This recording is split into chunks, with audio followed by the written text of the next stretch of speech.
You're listening to Power Athlete Radio, a podcast dedicated to empowering your performance every damn day. Join former NFL pro and Power Athlete founder John Welborn as he dissects the greatest minds in strength, conditioning, and more. So whether your goal is to be the hammer, destroy mediocrity, or simply move the dirt, you've come to the right place. Now with the warm-up done, let the gains begin. Hey, Power Athlete Nation. Staying on the vein of human performance and really focusing on the brain and neuroscience, we have Dr. David Petrino on the podcast. He's the official medical provider for Red Bull-sponsored athletes in North America. He's also a physical therapist with a PhD in neuroscience. He worked as a clinician in Australia before moving to the U.S. to study computational neuroscience at Harvard, MIT, and NYU. He's currently the Doctor of Rehab Innovation at Mount Sinai Health Systems and a professor of rehabilitation and human performance at the Ithacon School of Medicine at Mount Sinai. He also heads up the Petrino Lab, which is a group of scientists, engineers, and clinicians with one singular goal: using technology to help people perform better. And we get into just about everything on this podcast in terms of neuroscience, health and performance, wearables, and all those key things that you're looking to learn. I also have an interesting connection here in that we were both approached to work with the Drake's Fury crew that's trying to row from Antarctica to Chile. And we're helping to develop systems to get these guys fitter and be able to survive the task of rowing 645 miles over the most treacherous waters on the planet. So if you're into human performance, as I know you are, buckle in for Dr. David Petrino. Doc, what's happening? Hey, how's it going? I'm well, thanks. How are you? Doing well. Did you get home okay after we hung out last? Yep. Easy trip, and looking forward to the next one. Nice.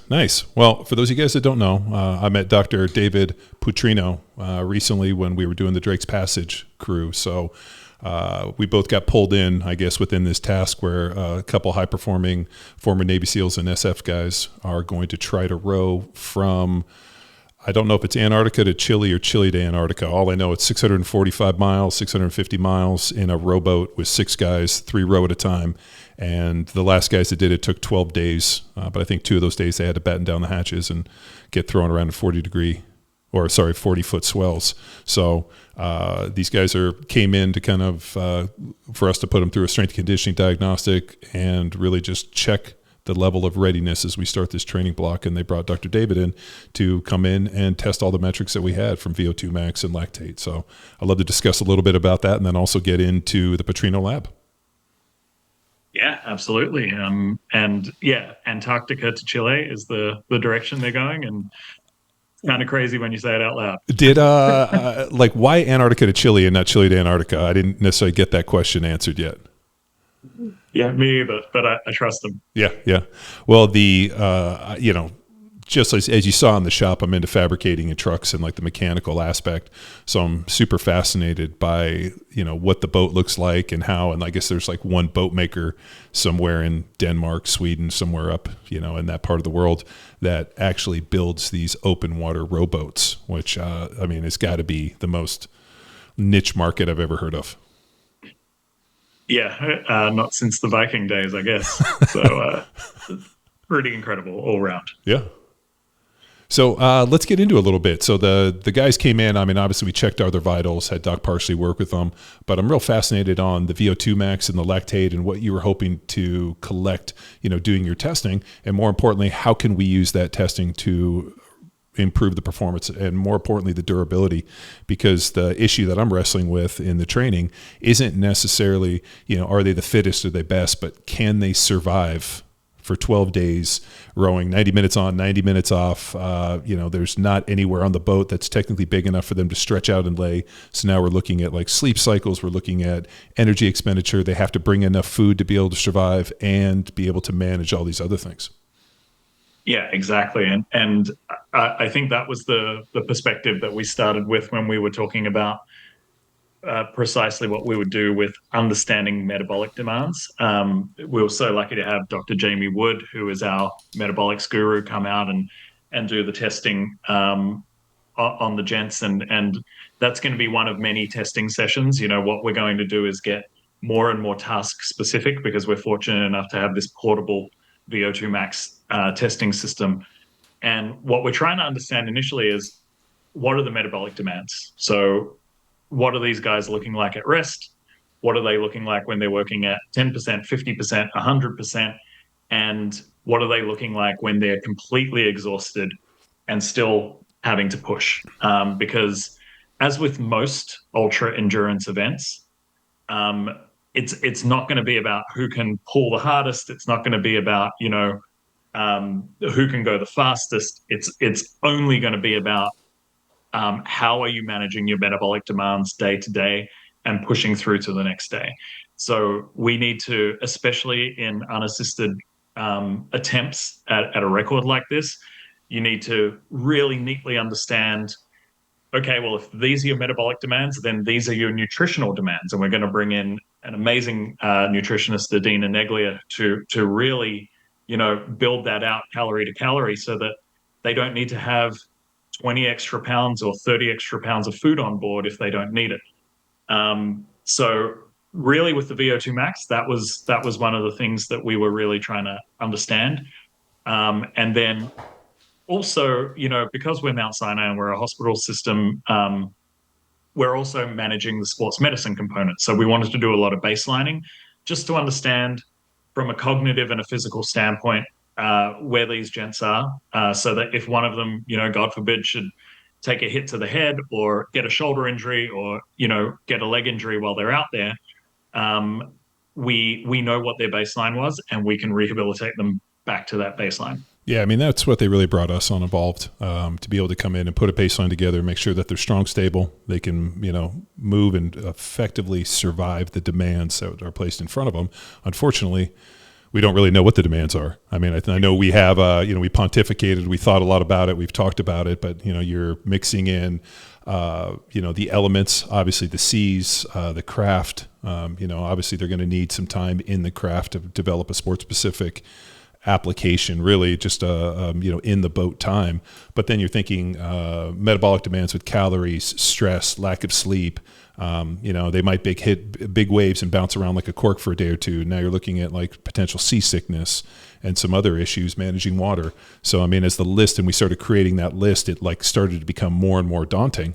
And then do they have the mental fortitude to be able to go do something? And I've always believed that it's easier to do something that you've done before, or more importantly, attain something like if, I've climbed Mount Everest, now all of a sudden climbing K2 doesn't seem nearly as impossible, whereas probably that first ascent becomes very impossible. So I talked to Judd and then also to Mike Sorelli, like, are there some warm-ups that these guys can do? Is there a shorter, sprint that they can do where they get out in the boat, they work as a team, they kind of understand it?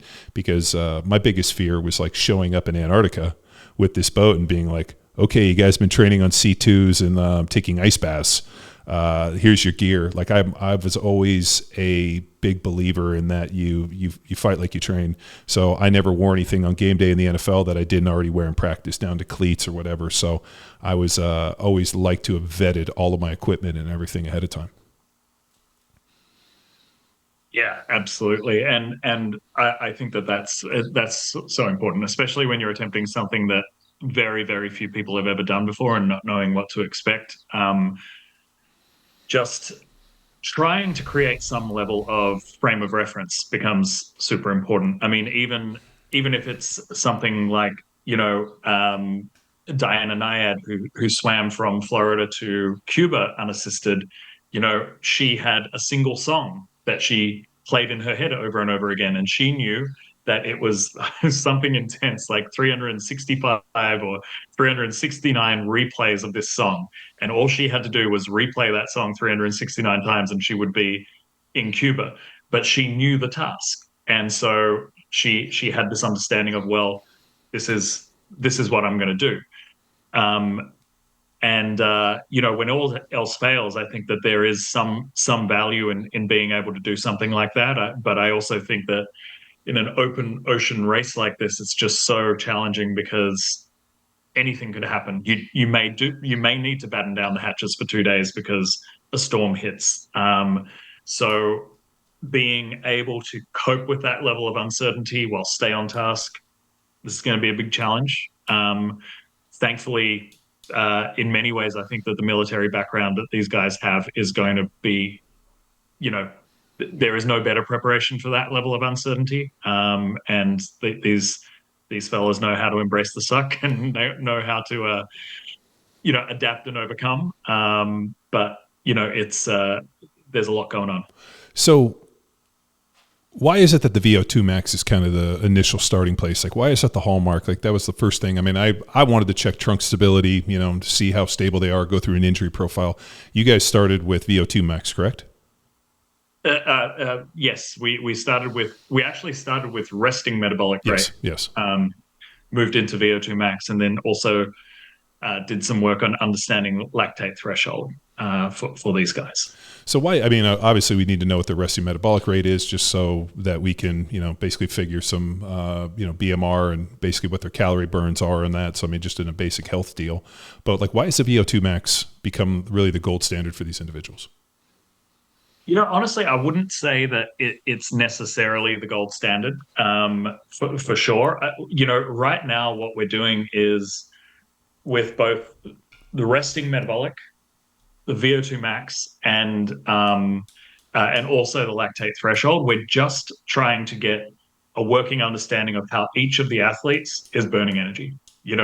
That's where we're starting. And like I said, we want to get as task specific as humanly possible, because I think that one of the things that we can do to really prep these guys from a nutrition standpoint and an energy conservation standpoint, which is going to be the name of the game here, is really understand what their general energy conservation, their general energy expenditure looks like when they're working as hard as they possibly can, somewhere in between, and when they're purely resting. So this was really, from our point of view, we were really starting from a standpoint of, let's just work on the basics. Let's just try and understand what each person's body is doing, and we're going to go deeper and deeper with each camp that we have with the guys to better understand what's going on, because this is just, there's no way around it. This is going to be a complex ask, and we want to try and look at things from every single angle. So with VO2 max, I mean, obviously it can be trained to some degree, but like, what is like as I was pulling a bunch of research on VO2 max, it almost looked like genetically, maybe what you do as a young athlete sets a bunch of metabolic pathways and you kind of develop a VO2 max. And then after, let's say they were to test you at 20, there's a certain amount of capacity that you can attain up into the age of 30. And then they were talking about after like the age of 35, it was very difficult to increase your VO2 max outside of maybe 1 or 2%. I'm kind of just a little fascinated by that. Like how, is it something where, if you have a massive VO2 max, like I think when I looked it up, like the largest VO2 max in history was it was a cross country skier, like from Norway, and all of his family were cross country Olympic skiers. And they had, through the generations just been known to have greater capacity than everybody else. They could just go farther and go longer. Yeah, absolutely. I think that's 100% correct. I think that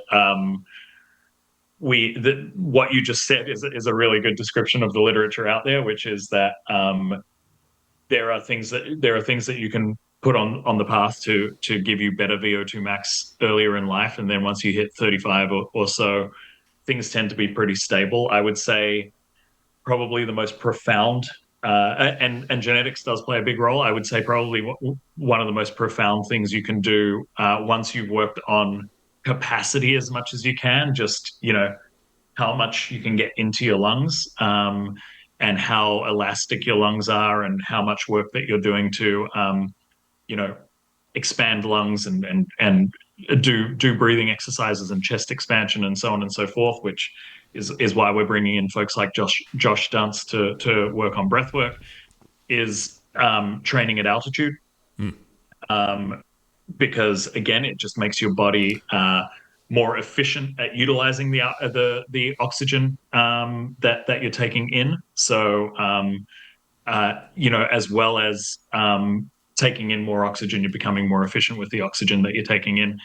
But to a large extent, these, where you're at is where you're at for a lot of folks with VO2 max.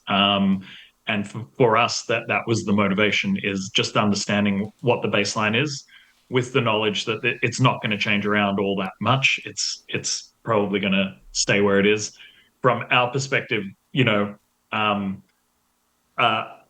biggest VO2 maxes I've ever seen personally were, Tour de France races. They were just beyond anything I've seen before. Even in folks that I thought objectively were, subjectively I felt were probably more physically fit than the racers at the time that we took their VO2 maxes. They still had these enormous VO2 maxes, and so it's a fascinating measure for sure. What's so fascinating, especially when you look at like the Tour de France guys, obviously there was a big drug culture with the Tour de France, but like you can't make chicken salad out of chicken shit. Like those guys probably already had the capacity and were already outliers to be able to go do and compete. And, obviously, when you take an entire field of individuals that are, in some way performance enhancing, it's kind of evening the field. So people love to just discredit them. And I'm like, dude, Lance Armstrong was like a set of legs with a massive set of lungs. I mean, I know his VO2 max, they mentioned him not necessarily directly in the literature, but they referenced him in some other places as having one of like the largest recorded VO2 maxes. Side note, I was laughing a little bit when you were talking about the hypoxic chamber, or like training at high altitude. My first year in Kansas City, we played in the season opener in Denver, and obviously, Mile High Stadium, and I gassed. Like by halftime, I was done. Like didn't know if I needed an asthma inhaler, and I don't have asthma. Like I just couldn't catch my lungs, and I was pretty upset about it. So I called a doctor buddy of mine, Tom Incledon, who's got a lab down in Scottsdale, Arizona called Cosenta. And I was like, Tom, like what can I do to not gas? And he ended up sending me in the mail a hypoxic machine and a huge tent. And I pretty much had to build my bed in the tent and then pumped it in. And then I kind of did this like acclimation and basically slept at Everest Base Camp for like the next 2 years. And so it was in my bed and I slept at Everest Base Camp. And then all of a sudden, when we went to go play in Mile High, I never gassed anymore. And we had done a bunch of blood testing just to kind of see the results. And he's like, dude, your red blood cell count and everything is off the charts. And, there was the idea that, live at altitude, train low, so you can train with greater intensity. In hindsight, what I should have done is I probably should have like got a smaller bed and then put like a, Echo Bike or an Assault and just done like a bunch of zone 1, zone 2 cardio in there just to see if I could effectively blow it up. But that ended up being a pretty good little trick. So I never gassed again. Yeah, it's amazing what altitude can do for you. With Red Bull, we did a project called Project Endurance.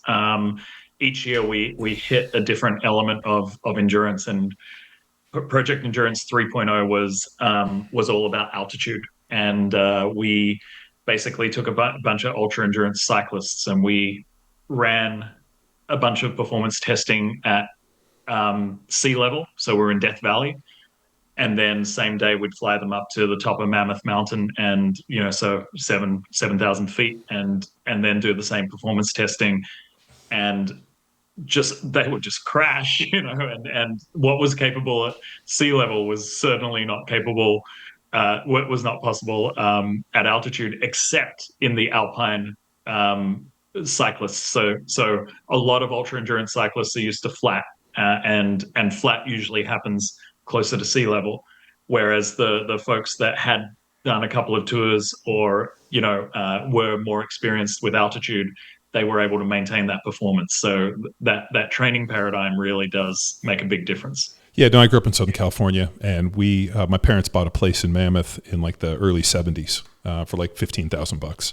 So we still own it. And so we would drive up there and go skiing. Like, I mean, if we got 10, 15 weekends a year, that was pretty amazing. And then we'd go up there and fish and whatever. But we would always, at different parts of the year, take a drive through Death Valley. And I think there's parts of Death Valley that are actually below sea level.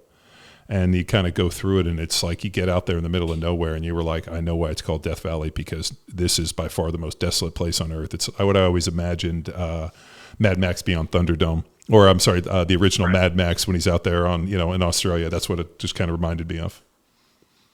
And then being able to go to Mammoth, which if you fall on anything, like they got so much snow this year, it was probably the greatest snowpack ever. I mean, my brother sent me pictures where first floor condo is completely buried. It's pretty amazing. So awesome. Obviously the trainability. So they're, and I hate the word hack because I usually think that people that use the word hack are hacks themselves. But is there and I know we're going to test some protocols. Is there a real world protocol that if your VO2 max, and the guys that are engaging in this Drake's Passage are over age of 35.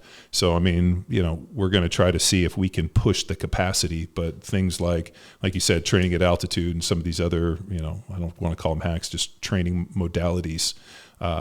What does that look like in terms of the implementation? Yeah, I think, and this is why we've connected Judd up with Josh Dunce. Is that first things first, breath work. I think this is a really simple volume problem, right? A lot of the time, if we're not doing proper chest expansion exercises, if we're not doing proper breath work, the bases of our lungs crumple down.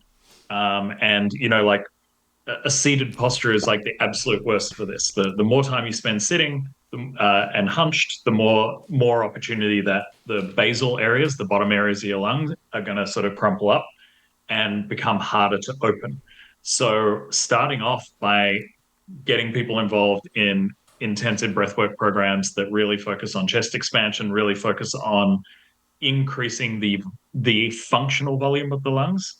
That's the no-brainer. That's the stuff that we should be getting them doing yesterday to potentially improve their VO2 max. Because again, these guys know how to work hard. There's no question there. So then if we give them more functional volume, they're probably going to be able to do more with it. So, so that's where we want to, that's where we want to start. And then from there, it's just, the extent to which we can get them over and over practicing with that new range and with that new lung capacity.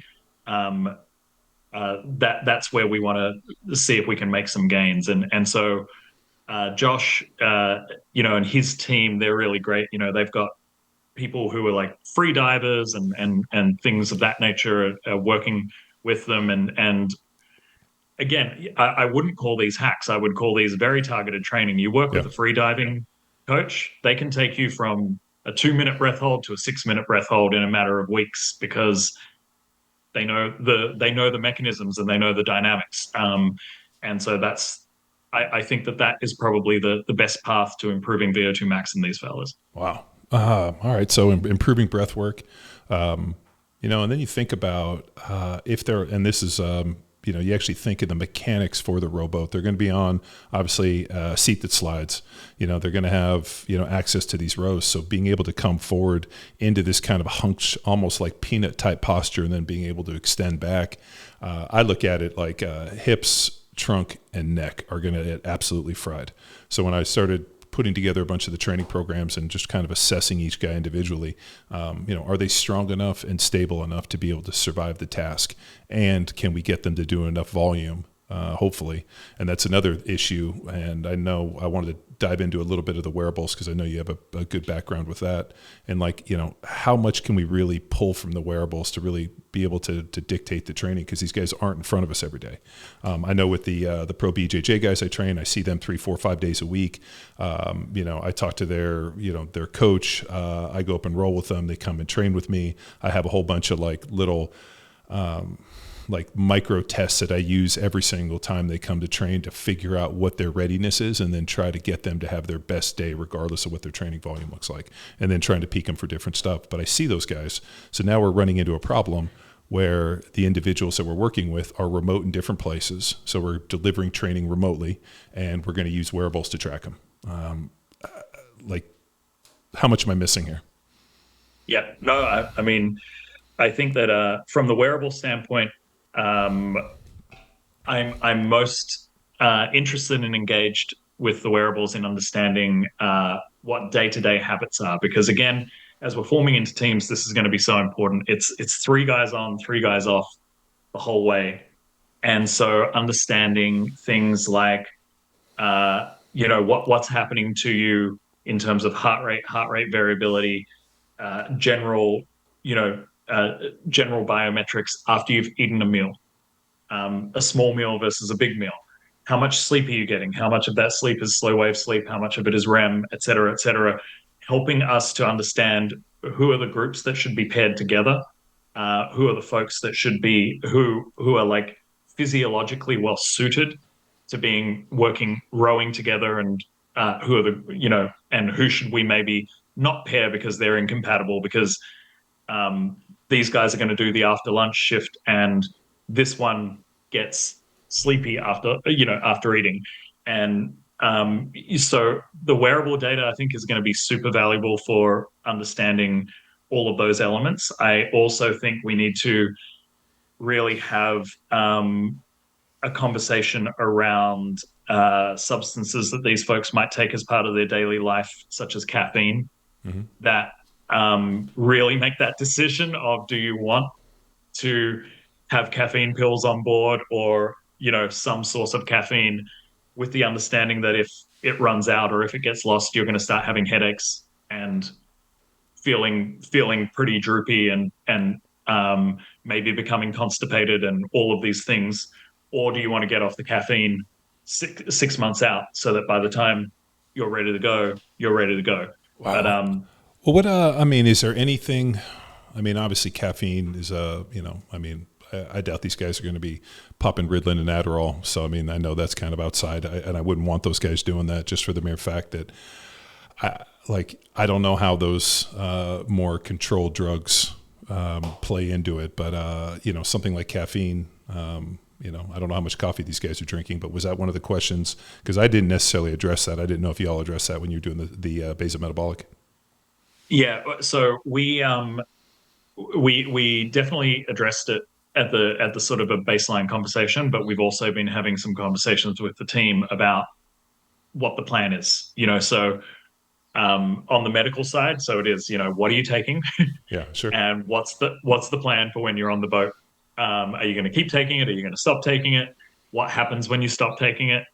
Okay, do you want to go through that while you're on the boat, or do you want to go through that 3 months before you're on the boat? So yeah, those are conversations that have to happen, because for safety as much as anything, as much as performance. Wow. Yeah. No. I mean, it's. You're putting people into a situation where you're talking anywhere from I know ideally when the first group that did it, they were shooting for about 10 days. They went to 12 because of the high seas. And, now all of a sudden you're estimating for a certain amount of time. I know that food became an issue, water, and now all of a sudden, like you said, you're planning for something that looks like caffeine, or I don't know. I mean, what else would potentially be out there as maybe not a stimulant that's going to completely fry them, but just give them a little bit of like, hey, pep. Because here's the deal too. If you're rowing 90 minutes on, 90 minutes off, you're probably hoping that they're just kind of off their feet, resting, taking care of their hands, just kind of relaxing a little bit. So box breathing, meditation, all the other stuff. If you're having to basically pop some form of like, I don't know, go pill every 90 minutes on and off for the course of 10 to 12 days, I don't know if that lasts. Yeah, I think, I think two things. One of the things that Kirk Parsley and I spoke about with Judd is, honestly, with respect to the group that's done it, I'm not sure that 90 minutes on, 90 minutes off is optimal. I said the exact same thing. How do you know it's 90 minutes? I mean, you have to test these guys to know, like, what if a guy can row for... Absolutely. So... Yeah. And ideally, as we learned from Kirk, the sleep cycle, one sleep cycle is 120 minutes. So the ideal thing would be if we can make sure that in their rest period they can get through one sleep cycle. I think that is going to boost their performance more than anything else, especially in the toward the end, mid to late event. When you speak to ultra endurance athletes and you speak to elite military performers who have to do long range reconnaissance and things that require a lot of endurance. And you speak to, even believe it or not, long haul truckers who have a sort of a sense of having to do something that requires a lot of endurance. Often often the thing that is really important is getting your body into a state of minimal changes. So you don't want any high highs and you don't want any low lows. Sure. You want to really create something that is pretty stable over time. And so the extent to which we're going to have the, I don't think actually the right move is to have these go pills. I think the extent to which you can finish your shift, do a little bit of breathing, wind down, and go straight to sleep, which for the record, I don't think sleep is going to be a problem for these guys. I could be wrong, but I think it's just going to be plop into exhausted sleep. Honestly, I think it's going to be toward the end, keeping them awake at the oars is going to be the trick. And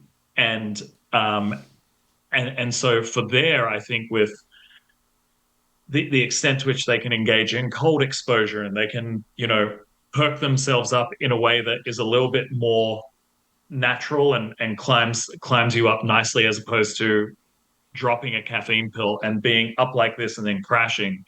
I really, really think that that is going to be the key, because again, we don't know about this. One team's done it before, and there's not a lot of people out there who have experienced something like this before. But we have spoken to ultra endurance cyclists that have, rode for 1,600 miles and folks like that. And what they keep telling you is you just want your body to be in as stable a set of homeostasis as humanly possible throughout the days, because if you try and push yourself, if you pop 2 caffeine pills, but then you get diarrhea, and then you start to get dehydrated, and then all sorts of other issues, wet pants and so on and so forth, you get skin breakdown. These are the things that really hold you up. So the best thing that you can hope for is stability across the 11 days. Yeah, no, that man, that's a great thought. I didn't think about the chance for dehydration and diarrhea. I mean, I was more focused on high seas and some form of seasickness. So like when I was talking to them, I'm like, how many people here get seasick? Are there different ways? I know there's bracelets that you can wear with different like stress points or reflex points, and I know they have them behind the neck, and obviously there's Dramamine and some other things that you can take. I've only got seasick one time. We went fishing when I was like maybe 13 or 14, and we ended up in like a kind of like, we were down in Cabo, we ended up in this big squall, and my brothers and I, or I think it was my dad and my brothers, all of a sudden, like the sea captain starts throwing out life preservers, and I saw the dude cross himself. Oh, Jesus. And I was like, oh shit. And next thing you know, we're like in 20, 30 foot. And it's the only time I've ever gotten sick. And ever since then, I've hated going on little boats. So we went to Costa Rica to go with my family. We decided to go fishing. I told my wife, I'm like, oh, go. But as long as it's not a little boat. It was a little tiny boat. And she's like, the whole time you look green. I'm like, I got bad flashbacks from this. But, it was pretty awful. And even though I never got seasick before, like you put yourself into that role and it just ends up putting you into a bad place. And that's what I was asking. I'm like, how are we going to manage this piece? What happens if somebody gets sick? Like, how are we going to take care of all this? So I think there's a lot of variables. Actually, I have a call tonight with Judd and those guys, with some guys that have done some big open water paddle type stuff, just to kind of glean some more information and try to understand a little bit more about their testing and some physical waterfalls. Hey, it's 6 months out, it's 3 months out, it's 2 months out. What should they be able to do? What would be the expectation? Like what tests could we do? Like, I know we talked about rowing for 90 minutes at like a 2:15 pace on the C2 rower.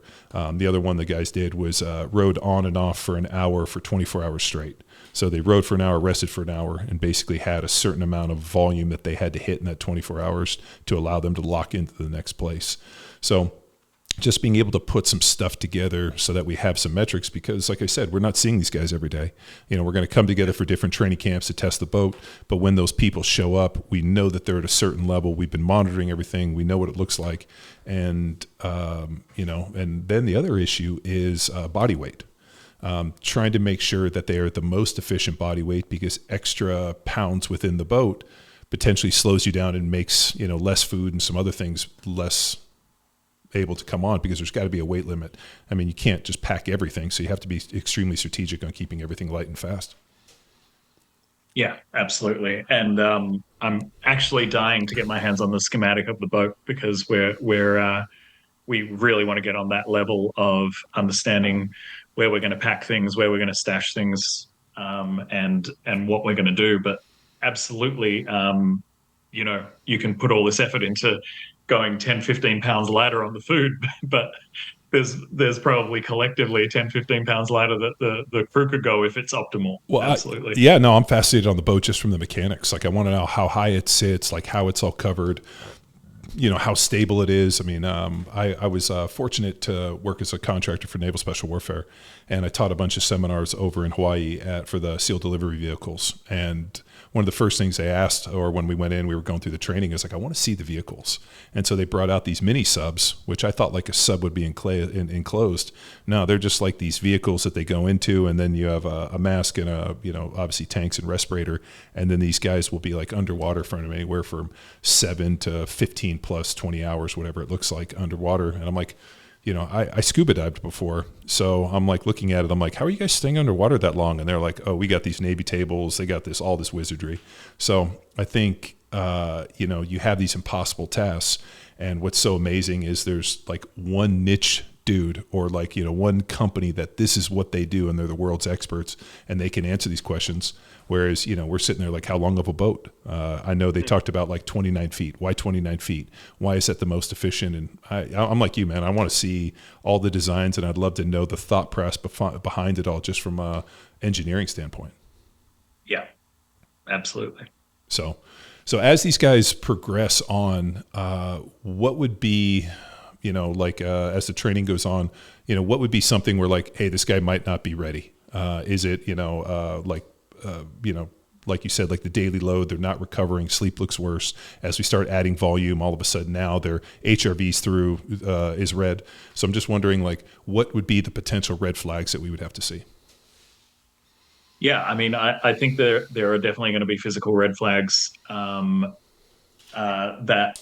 range from, the basic ones, so as we start to build up load, and as we start to say, exactly as you did, okay, let's do an hour on, an hour off for 24 hours, see how you do. Because it's not perfect, but the beauty of this is that they can get on an ergo machine. They can sort of work at a certain load, and they can, to some extent, proxy the physical load that they're going to be going through. So it allows us to sort of say, okay, well, are you even in the ballpark of what we need from you?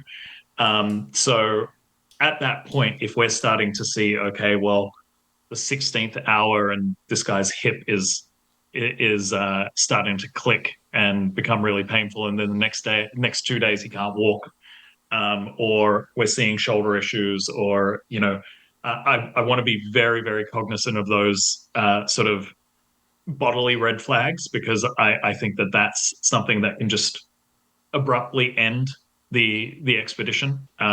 If someone just physically can't move their shoulder anymore, that's going to be an issue. So definitely those are some of the things that we're looking for.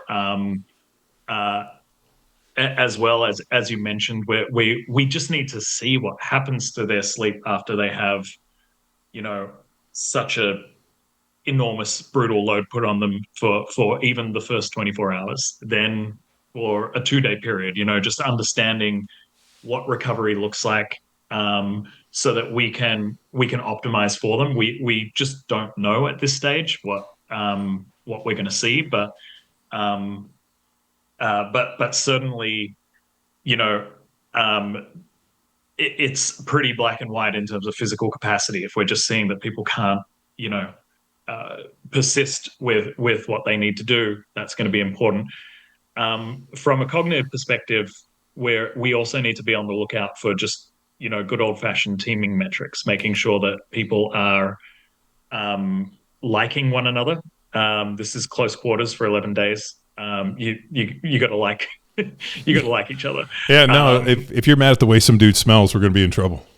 Exactly. um, and making sure that these guys are bonding in a way that is going to lead to optimal sort of grit and resilience. Because as we discussed in the first camp, that resilience, we talk about it a lot, about these tough, resilient individuals, but really it's a social resource. And so the fact that you've got people around you that have your back, that's what makes you tough. That's what makes you resilient. And we need to make sure that the disconnect of not being able to train together all the time is overcome by good team bonding, sort of woven into what's going on. And in terms of red flags, I am going to take it, and Paul Gronwall, who also came out, we're going to take it pretty serious if we start to see fights breaking out, or text message banter getting a little bit aggressive, leading up, because what we're going to need is a lot of positivity. We're going to need a lot of tight knit bonding, because the assumption has to be that there are going to be moments in this event where everything goes wrong and everyone is miserable. And if you don't have that sort of tight knit bond between the team, that's when the cracks are going to start to show. And again, fortunately, these are guys who understand deeply the importance of teaming, and so I think that we don't need to sell them on the importance, but it's going to be a very important feature. Yeah, we a number of years ago, we really got into, here at Power Athlete, developing online fitness technologies and how to do strength and performance, and came on and helped pioneer an app called Train Heroic. And that's the way we deliver all of our training to the thousands of people around the globe that follow Power Athlete. We'll be delivering training via Train Heroic for these individuals, but then also using something like Discord, which, there's training feeds and that on Train Heroic, but they tend to stay very siloed into the training. Whereas recently I've been testing something like Discord to try to bring more community involved.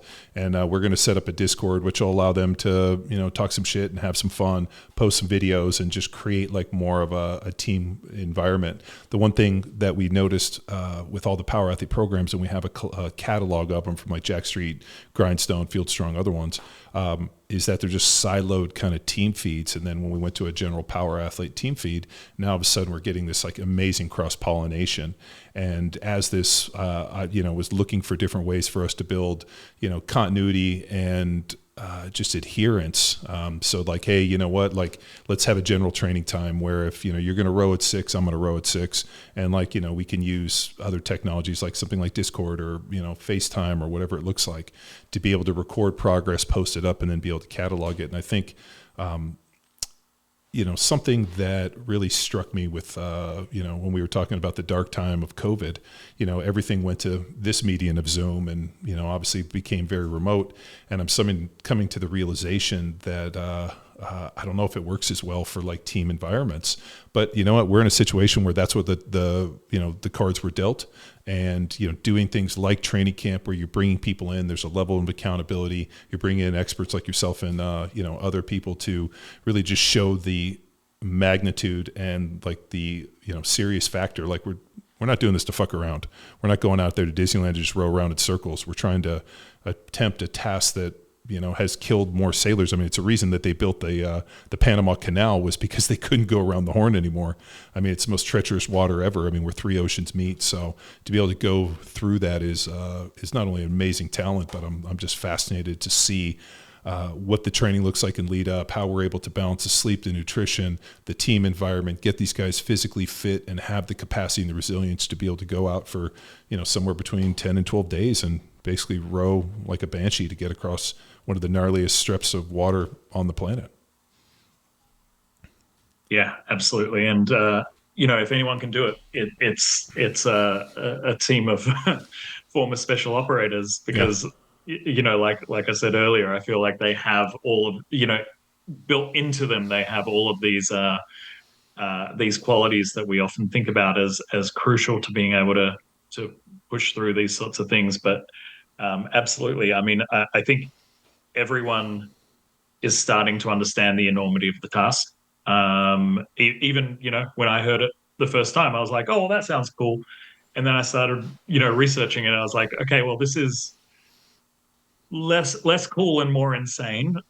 So, and then I started reading more, and I was like, okay, well, this is going to be a very challenging, undertaking, and it's going to take everything we've all got. And so I'm starting to feel really encouraged, meeting yourself and Kirk and like and Paul and all of the experts that they brought in, as well as, the athletes. They have managed to assemble an all-star crew, that might make it possible, but it really isn't possible without everyone working at 100%. So we need to be focused. Yeah, no, I did kind of the exact same thing. So originally when, Mike and Judd approached me about this, and it was on the calendar, and I knew we were doing the training, and they had explained it to me, but it wasn't until you guys showed up and I met you and I met the team, and we were sitting in there talking about some of the psychological demands in this, that I went down and got on my computer, and I'm like, okay, what is this exactly? And then started Googling and went through the path, and then, obviously clicked in on the other team that had done it, and then started kind of researching all their CVs and their backgrounds. And we had Colin O'Grady on the podcast. He had a book coming out called The 12-Hour Walk, and, he had walked across Antarctica, and he was one of the guys in this Impossible Challenge. So knowing him and then going through all the Red Bull stuff, and just did like a deep dive and got an appreciation for it, and was like, oh shit. I like when you guys were here before, I didn't necessarily research the magnitude of what they were attempting, and that added a certain level of what's the right word,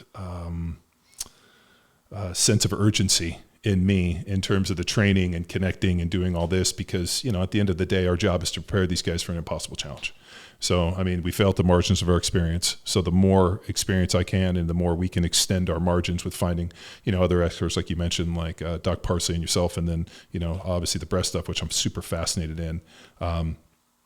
Side note on the breath stuff, I feel like breath training has become so uber trendy that like everybody now has a certification, to the point where it just feels like bullshit snake oil, where I'm like, okay, here's another breath thing.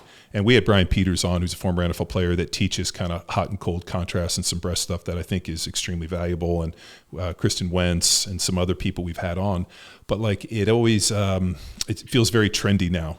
And like, how are you measuring it? How is it repeatable? Like, we did VO2 max, we did lactic acid. Are we measuring CO2? How do we know our breath is improving?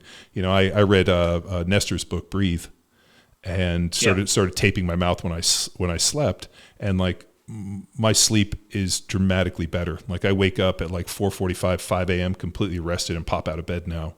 Whereas before, the alarm would go off and I'd feel real tired. My jaw would click and I knew I was mouth breathing because my mouth was super dry. Now taping my mouth, but I know it's helped me, but what if it doesn't help people? Or what's the mechanism and why is this so important? We got into the autonomics, we got into the para versus parasympathetic nervous system of mouth breathing versus this, but like, I'm like, what's the chemical reaction? Like, what is it? Is it CO2? Is our body not processing it? And then, what are the determining factors for that? Yeah, absolutely. And that's why I'm really grateful that Josh Dunst jumped at this. First of all, in terms of expertise, Josh will run rings around me when it comes to talking about autonomic nervous system and cold exposure and breath work through the nose and mouth taping and so on and so forth. But he's also a former special operator himself, so he was he also worked in the Navy. He was in ordnance disposal, so pretty high stress gig. Yeah, I can imagine. Yeah. And so, that was where he sort of entered the world of breath work, because he was trying to calm an autonomic nervous system that was jacked while he's trying to do something extremely delicate in a bomb suit. So I think he comes at it from having a lived experience that most of the gents that are going to be on the boat can attest to and can connect with. But then his knowledge of physiology, his knowledge of the breathwork protocols that he teaches is very, very deep. So you need to find the right coaches for this sort of thing. And not just on a from a knowledge standpoint, because you can have all the knowledge in the world, but if you're not connecting with the team, you're not going to be an effective coach. But I think that we've really hit gold with Josh because he has that ability to connect with the team on a very visceral level. Yeah. He's seen some of the things that they've seen, and then he can walk them through what's necessary. And I think some of the stuff that Josh and I talk about in terms of outcome measures, I think the Whoop bands are going to be amazing for this because you can see your heart rate variability change during breathwork protocols as you dampen down sympathetic activity and ramp up parasympathetic activity. So heart rate variability and as well as heart rate will be able to guide these guys from a biofeedback standpoint as they're going through their breath work, and it's about as quantitative as you can get. Are the wearables, I mean, I'm not as concerned with accuracy as I am with consistency with wearables. So I deal with this, because we get hit up constantly within our programs, like, hey, I'm seeing this from this, and it could be everything from like a Garmin to a Whoop to a Oura Ring. I mean, I've had like just about every wearable pushed at me, and I'm wearing, we had one guy that was wearing a Whoop band, and he's also wearing an Oura Ring, and the information was not linking up. And I'm like, well, yeah, but they're not sharing API. There's no like general algorithm that everybody's using to collect this stuff. They all have their scientists and their teams working to have the best product, and I guarantee they're not sharing. So there should be a discrepancy. If they were right on, I think I'd be a little more nervous. But my thing with him is like, wear whichever one you feel is the most consistent. Like, I'm not necessarily concerned with accuracy. I just want to know how consistent everything is so that I can measure progress over time, more so than like, this one says my heart rate's 58 and this one says it's 48. I'm like, okay, well, obviously I'm in better shape on this one. And I'm like, yeah, but like, let's look at over time. So I think people get really wrapped around the axle on these like small, acute kind of measurements, whereas it's similar to blood work. I started getting my blood work done twice a year, I think in like 2001, and I've gone to the same doc. And obviously the tests have changed over time. Like it went from Quest Labs and now it's LabCorp, and they have values in this. But to be able to like put that in, and what he does is he takes all the blood work and all the markers and we test the same ones, and then I can see trends over time. Whereas, somebody gets blood work and they hit me up for a consult, and I, go over and we put some strategies together to increase their sleep and maybe, look at their training volume and, supplementation and diet and maybe some extra testing. But at the end of the day, you're just giving me a snapshot of one moment in time. And, without seeing, trends over time, I don't know how you can make an educated decision. So I'm excited that these guys are getting a wearable. We'll start being able to track, and now we can start looking at like consistency over time. And there's a little adherence to it, where if they're not hitting their training markers, we're going to know real quick. Yeah, no, absolutely. I'm right there with you. I mean, I think that sticking with the wearable that gives you the most sensitivity to change in the system is what we should be shooting for, and it's going to be different with every different person. Basically, two of the most important features of all of these wearables tends to be goodness of fit of the technology. So how well does this technology, either if you're using a ring, is it fitting on your finger, or is it a little bit is it rotating around? How well do you tolerate this thing being pretty tight on your finger versus swinging around on your finger loosely? And same with the wristwatch. So the fit really matters, because that creates artifact in the ability to measure. And then skin tone. Most of these technologies utilize light technology going through the skin. If your skin is darker, it works less well. So really it just comes down to finding the technology that is giving you the most sensitivity to change, across your own goals, so that if you're putting in consistent effort on a training and you're seeing consistent changes, you can be confident that those changes are real. But yeah, I totally agree with you. I can certainly put on an Oura Ring and put on a Whoop band or whatever, get two completely different readings. And and that's just going to be the way of the world because of how sensor technology works. So you also brought up skin tone, but one of the ones that we ran into when we tested some of the wearables, like the bigger and thicker you are, like my wife's, for example, was like accurate with everything. We went and got BMR testing done, so she knew her basal metabolic rate. She was tracking all of her calories, and hers was like 97, 98% accurate compared to what we were doing. And she was weighing herself, and we did that. My wife is a little OCD, so she's extremely detailed.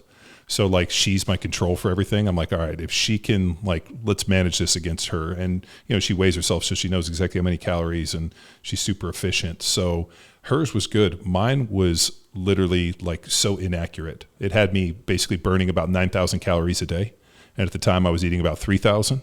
And so I would have been in a 6,000 calorie deficit, which, would have been 2 pounds. I mean, roughly, 2.75 pounds a day. And I did that for months on end. And I wasn't dead. So, yeah.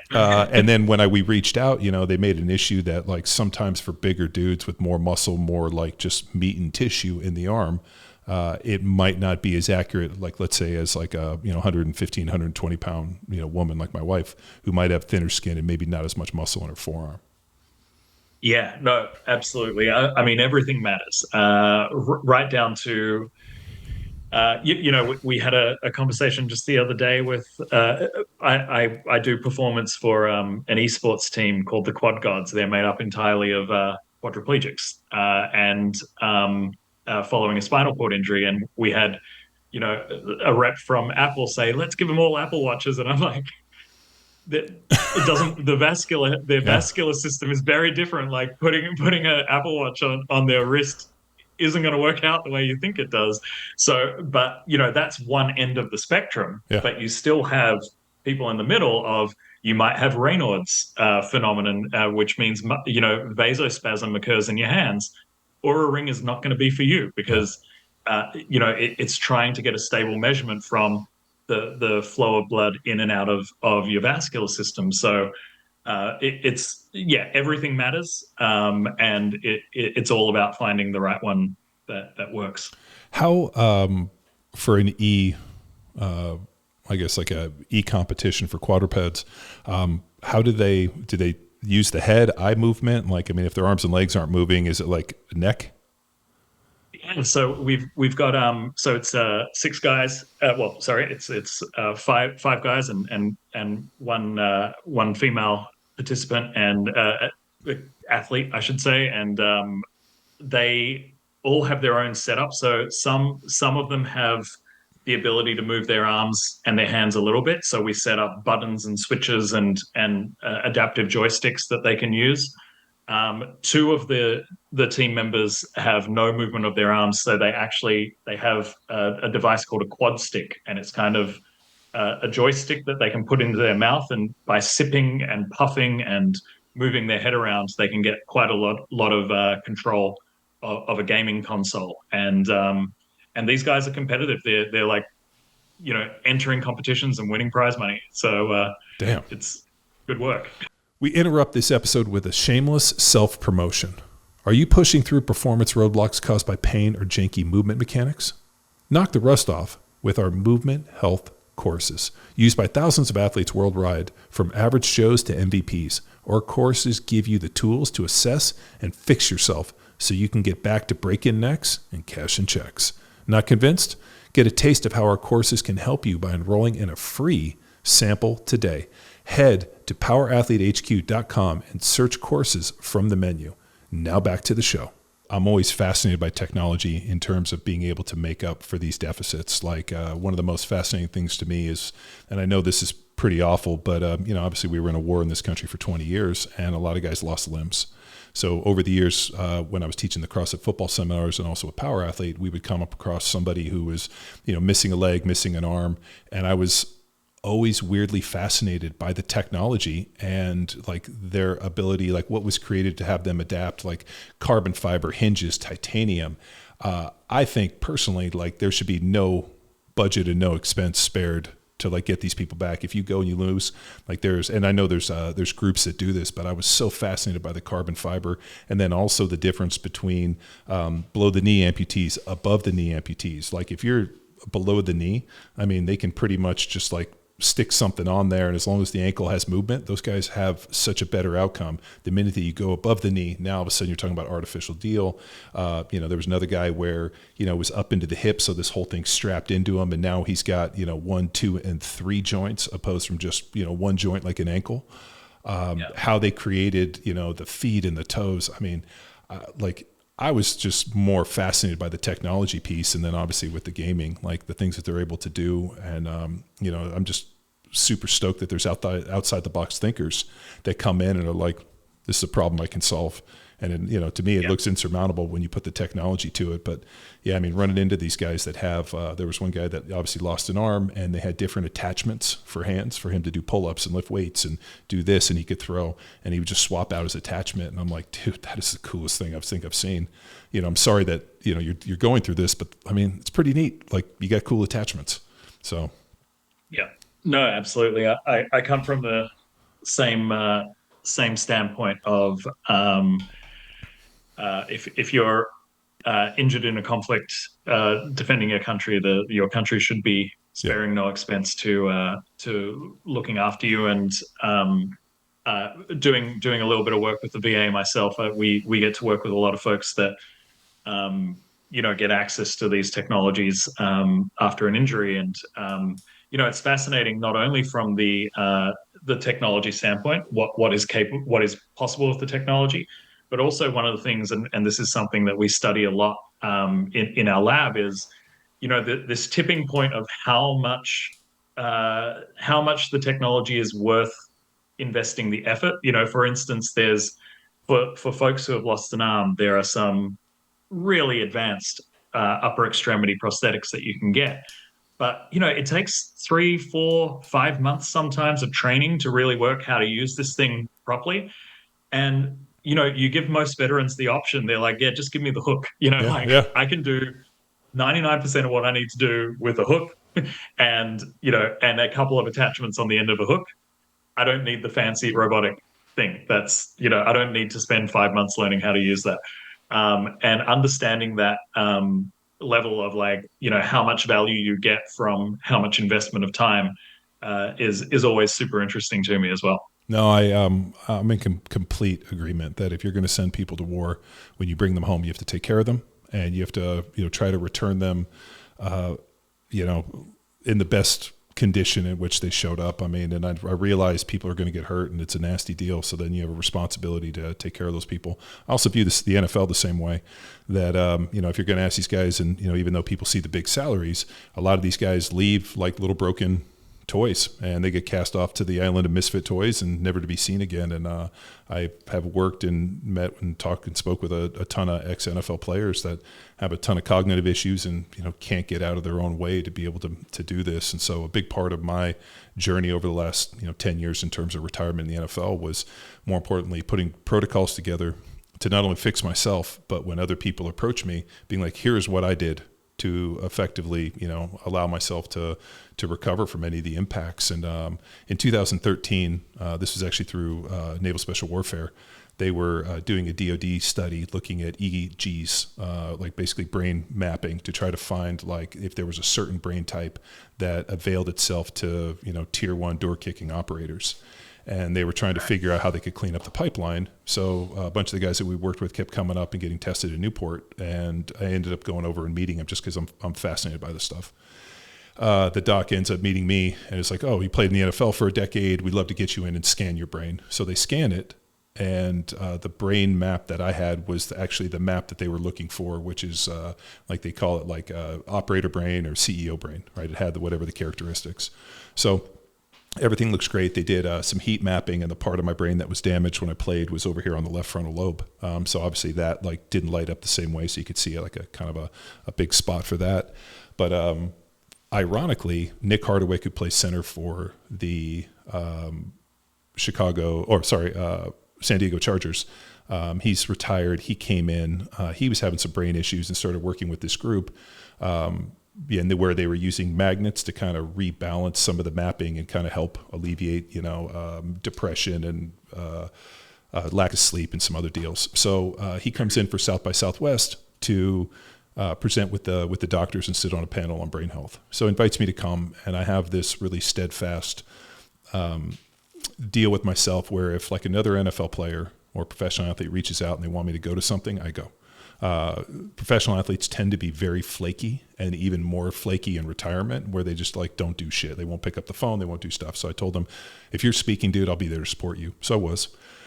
The guy gets up and he starts presenting, and I'm like, shit, this information is so familiar. So I go up and I meet the doc after, and I'm like, man, about 10 years ago, I was in a study, met these guys that were doing a DOD study, and I explained it with, at this brain research center. And the guy's like, that's us.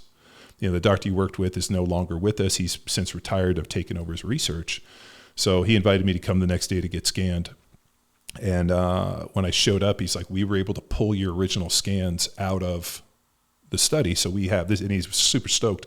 We've never had like 10 years between this. I mean, our tech hasn't changed, and you haven't, and so he scans me, and all of a sudden they overlay them, and the results were pretty amazing in that the last 10 years, basically my peak had moved back this way, which means I found a way to de-age my brain. The peak actually went higher and was more narrow. So he's like, in 10 years, you've somehow figured out how to de-age your brain, make it more efficient and make yourself smarter. And the mapping that we had on the other side where we showed damage 10 years ago no longer exists. Oh, that's incredible. Yeah. So the doctor at first was like, did we make a mistake? And the guy's like, no, this is what we're seeing. So, and like, I mean, we've had Dr. Joe Derudi on, who's like the expert on hyperbarics, and I went through his hyperbaric protocol. We got Dr. Phil Yu coming on, who's probably like the foremost expert right now in stem cells and exosomes, which I went and had exosomes done at his center. So I mean, like things like ketogenic diets and lifting weights and insulin sensitivity and maintaining muscle and exercise and zone 1, zone 2 and aerobic fitness and mitochondrial density and everything from like doing practice LSAT exams to trying to learn foreign languages or Brazilian jiu-jitsu or fighting. I mean, like all of these things go play into this like holistic approach for brain health and this. And the doctor sat down. He's like, well, what have you done? I'm like, what haven't I done in the last 10 years to try to make myself better? But what happens is people get siloed into this, and they're just like, nothing can be done. And I think what this long story is getting back to is, if there is a task or there's something to accomplish, we can put the steps together if you put the right individuals in play and you bring in enough really sharp people that are willing to work in a team. I don't think that there's any task that is insurmountable that we cannot execute. Totally agree. And everything that you've been saying is resonating so strongly with a lot of the work that we do with traumatic brain injury and mild cognitive impairment, where in everybody with these issues, but especially in veterans, they will, it's often, I can't think of a crueler way to treat people who have lived or died by working in teams and working in a social network. They come home, the team is dispersed. You then say, you've got a cognitive injury. There's not a lot we can do, but here's something for anxiety and here's something for depression, and we'll see you in a few months. And then these people go home alone. They don't have a social network anymore, and they're told, look, you're brain damaged. That's it, whereas after several $1 billion of drug development to try and come up with a solution for cognitive impairment and Alzheimer's and so on and so forth, the best thing that we can say right now is moderate intensity aerobic exercise and social connection are the two things that demonstrably slow cognitive decline in people with a brain injury or with Alzheimer's disease. And but then as you start to actually follow the science of some of these emerging areas, hyperbaric oxygen and intervention with exosomes and actually going beyond just moderate intensity aerobic, but moving into different aerobic zones. These things are there. They're just not being, they're not being mainstreamed because it's, it's expensive and it's complicated and you need a team.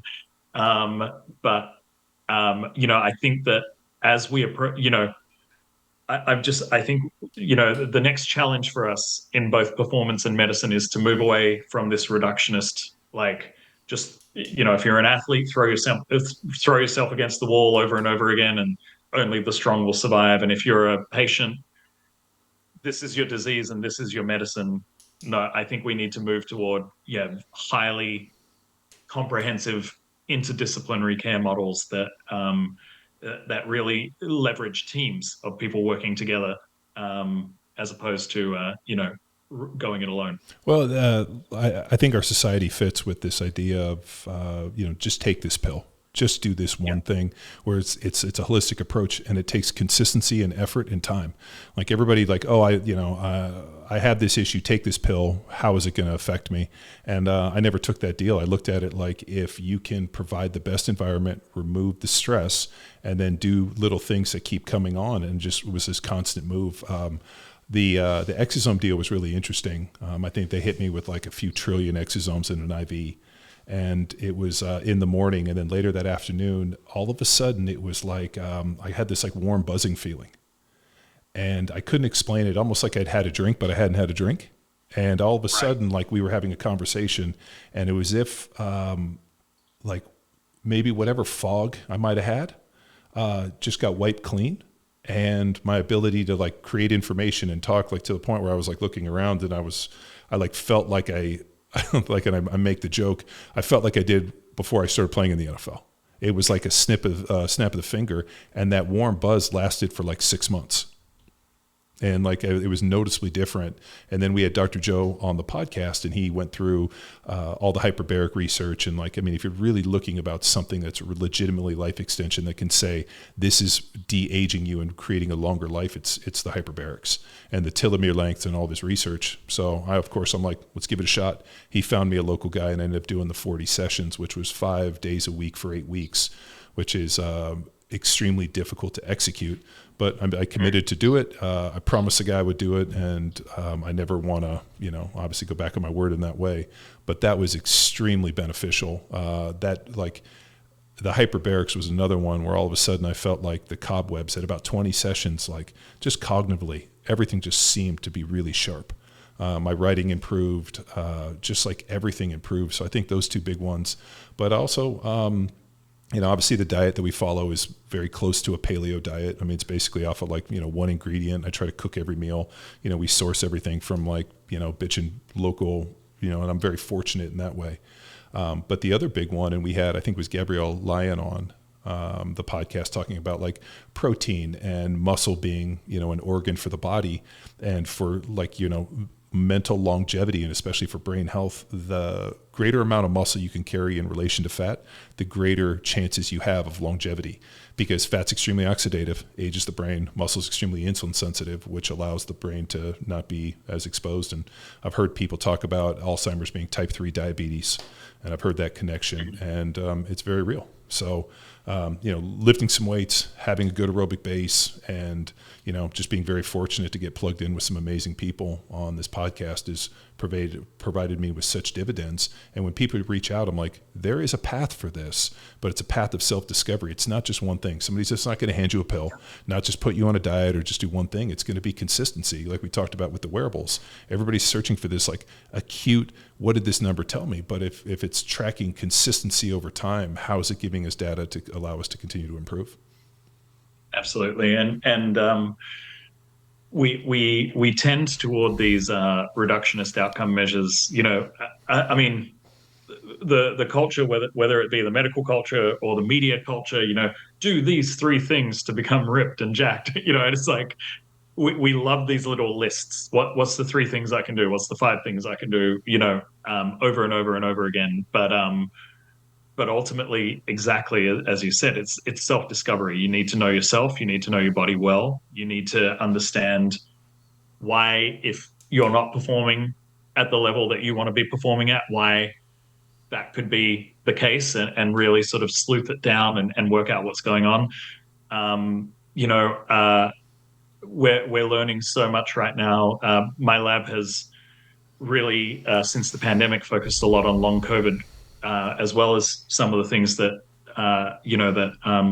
we've been studying in the performance area and neuroscience area.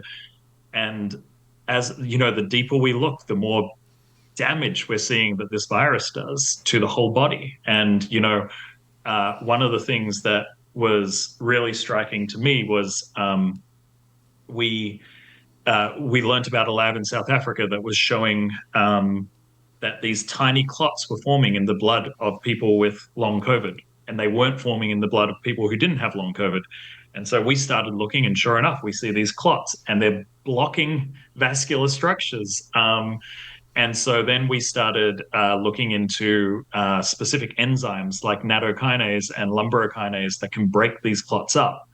And, a proportion of our patients who have these clots, if they take the enzymes, especially if they take them early enough, because sometimes if they've had it for 3 years, it's a bit harder to clear the clots. But if they take it early, it breaks up the clots and a lot of their function returns. And, and you talk to a cardiologist or a hematologist about nattokinase, lumbrikinase, they look at you like you just fell out of a tree. They're like, what is this stuff? And what are microclots?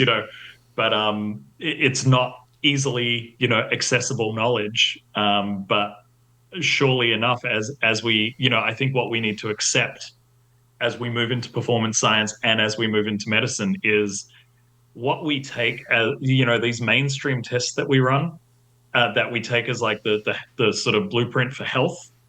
It's such a limited subset of what is going on in our physiology, from cellular function and vascular function and, and cognitive function.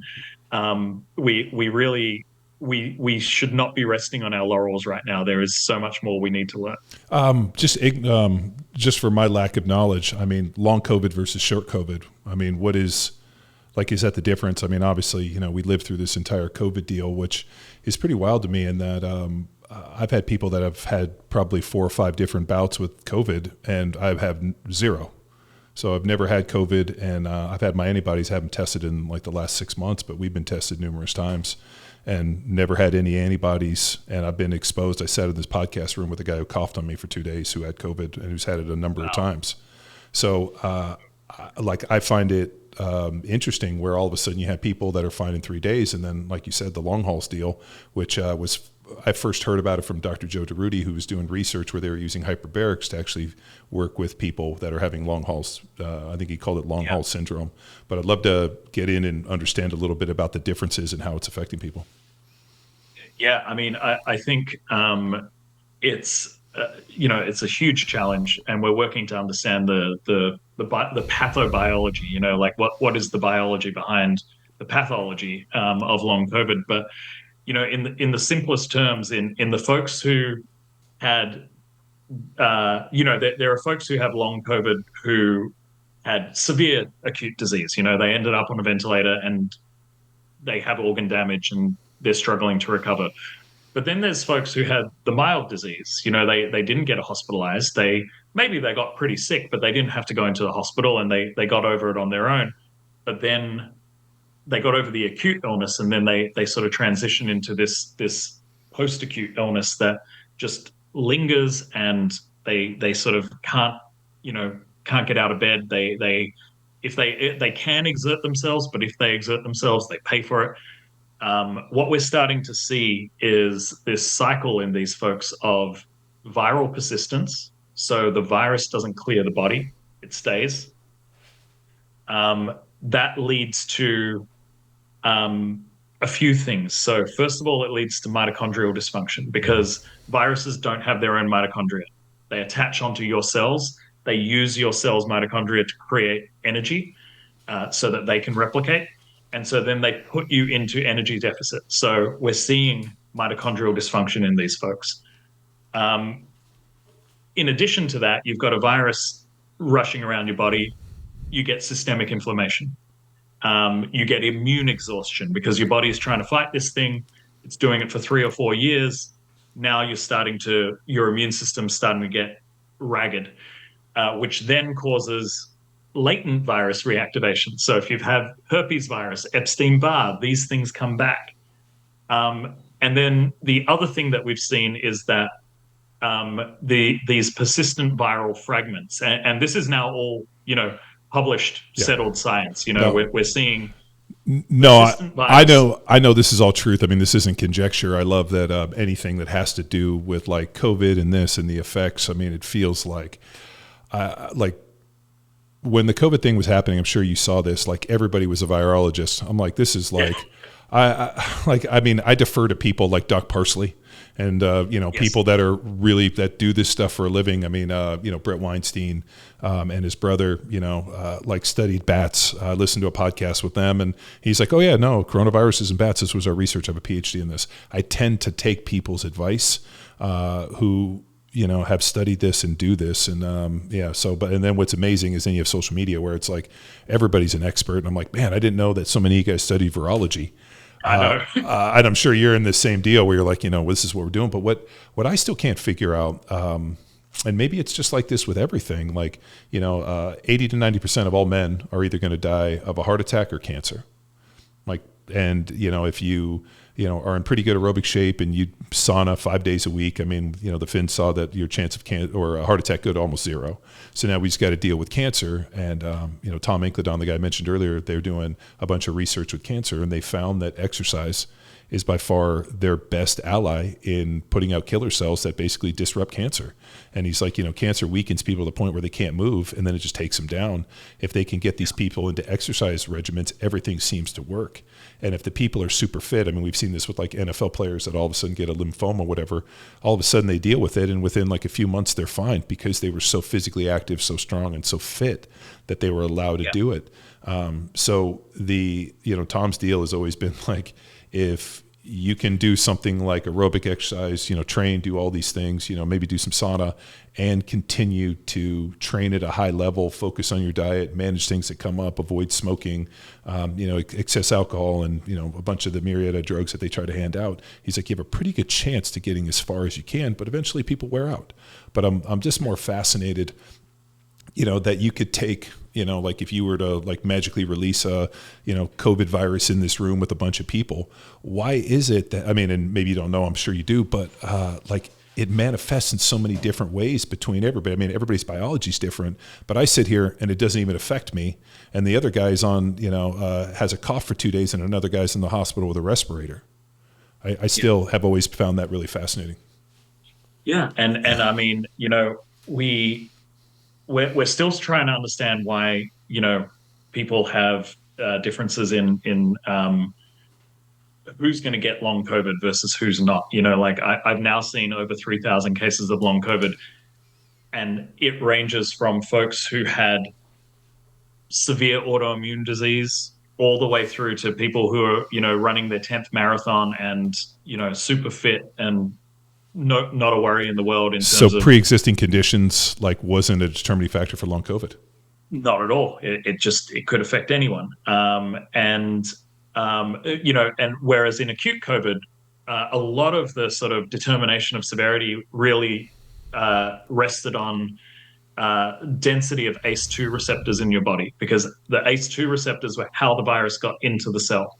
And so if you were, so there was this early paper which got me worried because I was working frontline. They were like, if you're balding, you're at higher risk of severe acute disease, because more testosterone means more ACE2, means the viral load. If you get hit, if me and someone with lower testosterone, my wife, are sitting in the same room and we both get hit with the same dose of COVID, less of it is going to make its way into her cells because she has less ACE2 receptors. So were they saying were they saying higher testosterone because obviously the DHT is associated with the hair loss? So what they were saying is that the higher testosterone, higher conversion of DHT would make you more susceptible to COVID. Correct, because it co-occurs with higher ACE2 receptor density. So you've got more of these receptors on your cell, more of the virus gets in, you get sicker. And so we were starting to understand all of these things, and certainly there's still a study ongoing in LA where they're, you should, if you make your way out there, you should give some blood. They're looking for the blood of people who have never been infected, because they think that there's a certain, percentage of people in the population who just have this natural resilience to coronaviruses that is protecting them. And then, of course, there's just general immune health, and certain people certain people never get sick. I find myself fairly fortunate in that I had a direct exposure over a long period of time. The one and only time I've gotten COVID was I shared a house with someone who was infected, and we didn't know until after, and it still took 7 or so days to get infected. And I haven't had COVID since. So I think that a few of us have, we just have a level of fortune in terms of our immune health that makes it harder for us to get sick, and good for us. But there's unfortunately folks that this hit really, really hard, and then certain folks can't clear the virus. And one of the cruelest elements of this is because it affects your ability to produce energy so profoundly. It's one of these illnesses where you can't exercise your way out of it.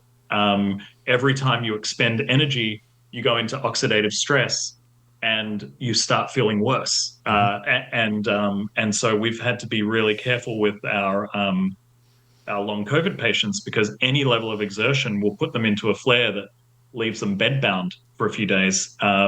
So it's been a rocky road trying to work out how to treat. But on the flip side, we have learned so much so quickly about things like hyperbaric oxygen therapy, mitochondrial supplementation, vagus nerve stimulation, cold exposure, breath work, etc. So this isn't official, but I think I'm the longest continuous creatine user on the planet. I started taking creatine when I was like 15 or 16. So 1992, wow. The old powerlifter that trained us had a nutrition deal, and he's like, "Hey, I want you to take this stuff." And so we'd take 5, a teaspoon in the morning, teaspoon at night for like 10 grams. And I've done that pretty much every single day. I mean, obviously I've missed days over the, go on vacation and haven't really taken, but for the most part, maybe other than maybe a handful of days in a row if we were on vacation, like every day I've trained, I've taken it. Took it all through the NFL. So I'm 47 now. So I was probably 15 or 16. So I got like 31, 32 years of taking 10 grams of creatine every single day. For over 30. And now all of a sudden, back then they were like, oh, it's going to give hamstring pulls and this. Looking at the research, the cognitive effects for the brain as a neuroprotectant are well established, and also for ATP for energy and mitochondria. Now all of a sudden, all this incredible research. Andy Galpin just posted a really killer research deal where they were talking about increased, not necessarily like more dense bones, but the people that take creatine have a different, thicker, more favorable bone profile than those that didn't. And he kind of went through all these different stuff. And like, I've been telling people this for years, and they actually, the testing they did was at 10, whereas the 3 to 5 is what most people take. And I like clicked on there and I was like, 10 grams of creatine every single day, or pretty damn close for over 30 plus years. And I've always thought that the creatine might have starved off some of the issues, obviously played in the NFL cognitively, but also maybe have been a protectant. And not that I'm throwing this stuff out there, but also, I'm pretty consistent on testing my vitamin D levels. So when we started training the Brazilian Jiu-Jitsu guys, they're obviously from Brazil around the equator. And I read a pretty cool piece of research where they talked about people of darker skin from the equator, when they come to, places even like Texas, which has a lot of sun, are extremely low in their vitamin D, which prevents them from putting on muscle and training at high intensities. So I reached out to Thorne, got a bunch of vitamin D tests. All those guys were low, started hitting them with big doses of vitamin D. And all of a sudden, like you would have thought that they were all taking steroids. They were like, dude, we feel amazing. Like, what's in this stuff? And I'm like, no, it's fine. You're just having optimal vitamin D levels. But we've always optimized for vitamin D. It's one of the tests that I've done year in, year out. So I always think that the creatine and the vitamin D was a major player. I don't necessarily have any scientific backup, but if you're talking about mitochondrial density and being able to, have this appropriate. But like I said, I've been exposed numerous times to where we've been out to dinner, we've gone to events or whatever, and then the people call us a day later and it's like everybody tested positive. And my wife's like, you think this is your turn? And I've been like, no. And then I've gone every 6 months to try to get the antibody test, and I keep coming back negative. So I don't know if maybe being 6'6", like I'm so much taller than people. You're above the. Well, that's what my wife thinks. She's like, maybe you're just in a slightly different atmosphere where people cough, it's hitting your shirt, and maybe it's not getting into your nose. And I was like, it's not a bad theory. I don't know if it's going to work in the same way. I mean, it's obviously airborne, But yeah, I think that we were extremely beneficial. But we also, live out here in the middle of Texas, and you've been to the ranch, obviously. Yeah. So I mean, we're pretty fortunate in our surroundings in that we're not jammed into a apartment building with thousands of people. Like whenever I see China and like those people jammed in those like massive apartment buildings that have like 5,000 people in each one, I think to myself, man, this is central ventilation. I mean, this must have spread like wildfire. Yeah, absolutely. Population density across the world. That's why New York got hit so hard when we were here in March of 2020. It's just it's going to be the biggest kicker for for viral spread. Yeah. Well, I mean, I'm wishing you guys luck that you keep that. Yeah, keep the streak alive. Going. But I also have a feeling that, and I think with viruses, that as they replicate, they tend to weaken. So I remember when COVID originally hit, like the decimation in Italy, I remember especially was like everybody was dying. And, I think when you see something of that magnitude and, these, and like, I have a hard time believing that like people were nefarious in the lockdowns and it was some like, Orwellian way to take advantage. I think it was just a lot of people that had no idea what to do because we'd never faced this, just making a whole bunch of real-time bad decisions and just trying to do their best to cover their ass. And, but, people like, because you run into people like, oh, this COVID thing's bullshit. I'm like, it wasn't. If you go back and you look at like the severity of when that first hit in Italy, I mean, they lost a huge section of their population over the age of 60. Like they tour buses of people were going down with it. Yeah, no, look, we were, I'm a rehab specialist. And so we were working on the rehab ward and we were having 8 to 10 people a day dying on our ward. So it's in rehab, no one dies but during COVID, we just had so many sick people there. Were, we saw firsthand the decimation there. It always, I'm from Australia and I had a lot of Australian friends being like, well, is it really that bad? Because we're pretty locked down, I'm more specifically from Western Australia where they had a hard border, they had strict lockdown laws. And until everyone was vaccinated, they had no community transmission of COVID through 2 years. And so I would be looking at what's going on in Perth, and it's like life is normal. There's football stadiums, and because they had zero COVID. Yeah. And my friends and family there were like, so yeah, it doesn't seem that bad. I'm not sure that this thing is real. And I'm like there, 5 alarms going off, and I'm like, I assure you, this is very real and very terrible. But it's hard to imagine that level of devastation when you're not in it. Is the bottom line. Ironically, where I go to jiu-jitsu, Six Blades, up in North Austin, there was about 30, maybe not 30, maybe 25 people from Perth that came and visited. That have been rolling with us every day. They've been coming to class and they go around and like, I guess they're on like some jiu-jitsu pilgrimage to go train because Austin's kind of considered like the mecca for jiu-jitsu now with, Gordon Ryan and, John Danafer's, New Wave and then, Shandi's Six Blades. And it's just become this epicenter for it with like Flo being here. And so these guys all showed up and they were all from Perth. And I was getting a chance to rap with them last night a little bit about it. And they were like, the hardest thing, because Australians tend to travel. Whereas Americans do not travel. Like that's just not what they do. I mean, the amount of Americans that I've met been like, oh, like when they talk to me, they were like, oh, have you ever been to Perth? I'm like, yeah, we've been all over Australia. I taught a number of seminars. We went from the Gold Coast, Melbourne, Sydney, Perth, all over. And they were like, the amount of Americans that have like, wow, I've never been to Australia, but they all want to go, but never do. And he's like, they said that the hardest thing was sitting there seeing the world play out and not being able to travel to, Bali and the Philippines and Thailand and this and like, some of their usual meccas. And the guys were like, we've been waiting to take this adventure to Austin to be able to go train. And they were all great. And if I didn't have kids to run home with, I would have gone on a beers with them last night, but maybe on Wednesday I'll be able to. But it was super cool that they all showed up in this group. They were all there. And when I asked them, I'm like, how was COVID for you guys? How was it? Their hardest part was like not being able to travel and go see the world, that like we had to be stuck in one place. Whereas I think for a lot of the Americans, they were probably relieved to be stuck in one place and not have to travel or go to work and like this remote working deal. So it's just, it was good dudes, but yeah, just small little deal that, Perth, which, it's kind of like 80s San Diego. I mean, what an interesting place in response to obviously Sydney and Melbourne, some of the bigger places we went. 80s San Diego is such an apt description of Perth. I love that. Yeah, that's what it looked like. I remember, I grew up in Southern California. I mean, I was born in the late 70s, but like in the 80s, like San Diego, small town, water, beach. I was like, this is kind of like 80s San Diego. Like I could totally just move here, So, and the people were super friendly, which was great. So, but I've always gotten along with the Australians just because they, want to have some drinks and, also being a big dude, they're always like more excited to like, oh, this guy can, if we get in a fight, he can help. So, so what's on the horizon for the lab? I mean, as I was going through your website, which I saw obviously the COVID, the long haul, and all the testing. Like, what's on the horizon for the lab?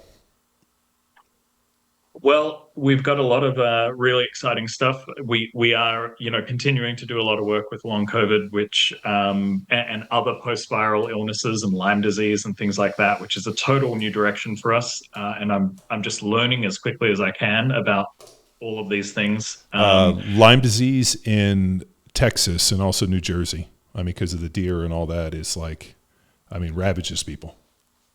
It's unbelievable and incredibly tragic the way it can just take folks apart. It's really, really challenging, and we're just diving into the challenge. We're excited to learn and see what we can do to offer help, and we are definitely going off the beaten path. So a lot of the techniques that we've been talking about is are going to come into play, and they're definitely not mainstream approaches to treatment. So super excited about all of that. We also on the neuroscience side of things, we're doing a lot of work with brain-computer interfaces. So we've actually now implanted 3 individuals with a completely novel brain implant for folks who are completely locked in with ALS, so Lou Gehrig's disease or motor neuron disease. We've implanted them with a device from a company called Synchron, which can record brain activity as they're sort of initiating it. So they try and think about moving their foot, and we can map that notion of trying to move your foot onto a mouse click. So, try and move your left foot, that's a left mouse click. Try and move your right foot, right mouse click. And now we've got 3 of these folks controlling a phone with their brain activity and being able to sort of control their environment a little bit with smart house technology, giving them back a little bit of agency and allowing them to sort of communicate and interact with their family members. So getting very excited about this implantable technology and what it can do. So brain-computer interfaces, epidural spinal stimulators. We're working on those to help people who have lost function as a result of stroke or spinal cord injury and bringing it back, and a lot of different prosthetic work. So, really excited for some future projects. They're going to be super challenging. They're in different directions. We've very much been, for the last 5 or 10 years, non-invasive technology, but we're getting a lot more invasive and implantable because some really exciting tech is emerging, and that's our next challenge for the next 5 or so years. Wow. This is kind of, I'm obviously you guys have dug in on the research, but I'm pretty amazed at and I don't know if it's because of like the information like the transmission's so much greater. I mean, the click of a finger. Whereas like if you look at a lot of the literature, some of these issues with ALS, just seem to be accelerating. And like, but I also wonder if that's the fact that there's more money to study, more cases, more people, because you always hear like kind of the doomsday, like, oh, all of these diseases are accelerating at much a greater rate. I'm like, yeah, our population's also grown dramatically. And we have the ability to, get on Zoom calls and like translate. Whereas before somebody might be diagnosed and it might never ever hit the system, or you might never hear about it. So I feel like the data collection is so much different, but that also means like I also have, am constantly avoiding being swayed with what I call confirmation bias, where you hear something and you just like, oh, that sounds terrible, or that sounds like the right thing. Yeah. No, I think the jury's out. I 100% agree with you that 30, 40 years ago, people just got sick and died. We didn't know why. They just suddenly couldn't move, and then and then they died, and we never really worked out why that was. So we are starting to understand more about how to better diagnose and how to and how to research that. I also think, on the other hand, there's a whole area of research emerging, exposome research, which is looking into how the environment affects our health, and how exposure to different environments, different foods, different chemicals can be the underpinning sort of catalyst for disease emergence. The highest rates of cancer in America are in cities that are near some of the biggest chemical companies in America. Shocker. That's probably not a coincidence. Well, there's a deal here in Texas. When we first moved here, we got a ton of rain, and there's creeks and like a lot of like cool swimming holes. So we got a bunch of rain. We went out to Pedernales, and the kids all went swimming. I did not go swimming.